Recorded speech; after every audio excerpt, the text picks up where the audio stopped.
Hello everyone, welcome to my channel The Nature and the Wild. Today we are going to talk about one of the most fascinating topic, of course, the wildlife photography. In this video we are specifically going to talk about the camera and the lenses requirements for bird photography and some tips for the beginners. So guys, stay tuned with me, please watch till the end, and I hope you will get some knowledge out of it. So as a wildlife photographer, the bird photography is one of my most favorite topic, and many of you. So it's a very fascinating subject to go out in the wild to capture nice pictures of those birds in their natural habitat. But to do that, we need very specialized gear which will help us to achieve that kind of result. So today is all about beginner photography, to understand some of the nice brands, nice cameras, some of the lenses, what we need and when we need them, and some of the settings which will help you to improve your photography. Let's talk about the bird photography. Let's talk about the cameras. In the wildlife photography, the most important equipment is the camera. And you need a very specialized camera which has a very high speed burst mode where you can take as many as picture within a seconds. You can capture more frames. You need a camera which has a bigger or larger sensor like a APS-C sensor. So when you crop the actual image, do not lose a lot of details. Third, you need a camera which can tolerate a high ISO, because when you go with a high ISO, you introduce a lot of noises inside your pictures and less details. But if you have a very good camera which can handle high speed mode, which can handle very high ISO and also give you nice image stabilization, so that kind of camera we need during the bird photography. Some of the leading brands today we have in the market, many of us use Canon. So if we talk about Canon, recently there are very nice R series cameras Canon has. One of them is R7, which I use in my daily birding life.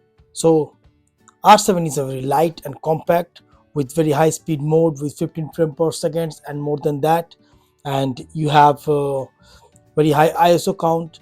It has an APS-C sensor, so which give you 1.6 factor. So that means you can crop your image 1.6 times of the actual image. And then you have on the R series, you have R5, which is a full frame mirrorless camera. So these kind of cameras are very generic and very nice when you go photography. So especially R7 is very budget oriented and R5 is little bit on the high end side. So if you go on the Nikon side, you have Nikon D500 or Nikon Z series, which are absolutely the same level of Canon R5 or R7 cameras, which are really nice. There are also different brands like Sony. Sony's are recently producing very nice cameras on the Alpha series. So you can take Sony Alpha as a beginner, then Alpha 7. So 1, 2, 3, there are different versions. You can go and explore them. Second, we need the lenses. We need those lenses which can zoom out and a maximum distance to capture the bird so close with the nice details. So there are two kind of lens. We can have a prime lens and we can have a zoom lens. Prime lens has its own benefit and its fixed scope, how far they can go, 400 mm, 500 mm, 600 mm, and they are very fixed with their aperture, so you cannot change the aperture. Secondly, the zoom lenses is variable. So let's say you have a 100 to 600 mm zoom lens, so that means you can zoom out your lens till 600 mm with a certain type of aperture. We will discuss this a little bit later. Or if you don't zoom it, your distance the lens can cover will be 100 mm. So like as an example, I use a Canon RF 100 to 500 mm zoom lens, and this lens has an aperture of 4.5 to 7.1. What does it mean? So a zoom lens, this is minimum is 100 mm. At the 100 mm, you will get a 4.5 of aperture. How much light will get into your camera? And if you zoom out like this, you will get till 500 mm, which will turn the lens towards 7.1. So that means less light, but still this lens has a very nice features, and this lens perfectly work with any R series Canon cameras. So I'm a Canon user mostly, so I use this kind of lenses from Canon, and all the brands we have in the market, they all have this lens. Will be the minimum requirement we should have. So most of us at the beginning we go and look for the budget cameras or budget gears to start our wildlife journey. So as I started with a Canon 90D and with a Sigma 150 by 600 lens, which is a very nice pair and very good within your budget reach. So minimum you should have a camera with a APS-C sensor lens and a lens minimum 400 and you can capture some nice details with that kind of combination. So guys, now when you have your camera and your lens ready, so you have already purchased a nice camera and a nice lens, now you want to step into the wildlife and you want to set up your camera according to your choice. Things we need to start the wildlife photography. The first thing is first, you need to set up your camera autofocus function. So when you go to the autofocus function, your camera will be in a automatic autofocus, and then you have to select an area where you have to point your camera.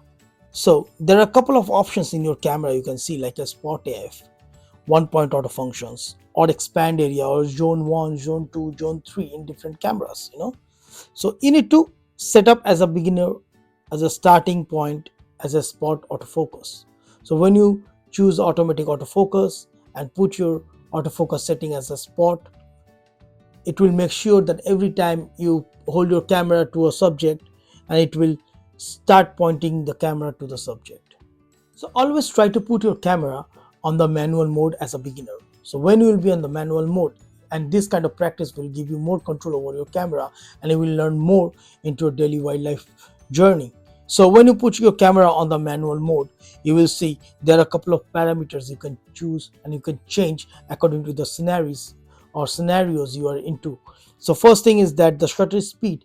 So if you slow down the shutter speed, it will make blurry your image. If you fasten up, like you have a bird flapping his wing and you want to freeze it, you just increase your shutter speed.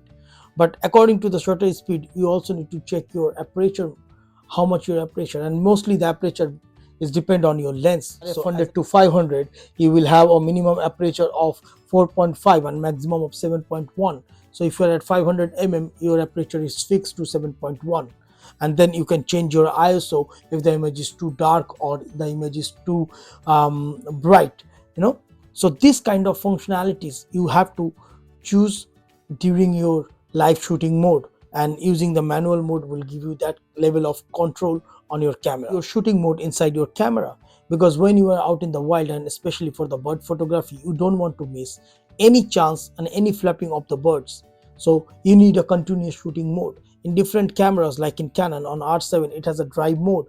You can put it on high burst, so it is a 15 frame per second, and then this will help you, and you have to choose your shutter mode, and that will help you to capture the bird and freeze the subject at a time. One very important point, guys, when you are photographing the birds and you see a bird is especially the small birds, they are very unrested, they move here and there too much, so that means their speed is too much. So if you want to capture a bird which is like jumping here and there, just bump up your shutter speed. When you increase your shutter speed, it will try to freeze the movement of the bird. I always try to judge the bird speed. If the bird is moving, let's say, too much, I just put my shutter speed as double as possible. So like for me, a shutter speed of 1 by 1000 or 1 by 1250 for small birds is more than enough.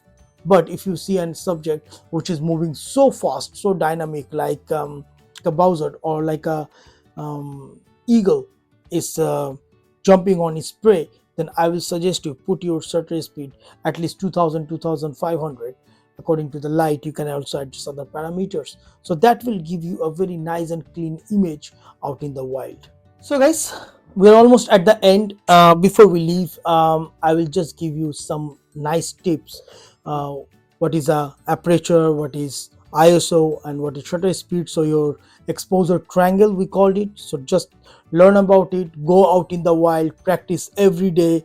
Doesn't matter what kind of bird, go to a lake. If you see there are big swans, or you see more ducks, just try to photograph them, their movements. So as much as you go out and play with your gear, you learn faster than anything. Try to handheld your camera and make sure that you got the control over your camera with the hand moving, so you can minimize the risk of hand shake while taking the pictures. But also, as a beginner, you can try to use the um, tripods. There are different kind of tripods, monopods, which will give you nice support, because these lenses are quite heavy. While you are on the out as a beginner, you will get tired so quick. Also, try to be very patient and don't try to go very near to the birds. Rather than just wait, try to understand the behavior of the bird. Every bird has a different behavior, and it will always give you some signal if you good enough to understand. And when you spend quite some time into the wild, you can easily see the animal. They always give some signal before the sudden move, so you know when the bird is trying to fly away, or when the bird is trying to do something else. Always try to observe the behavior of them.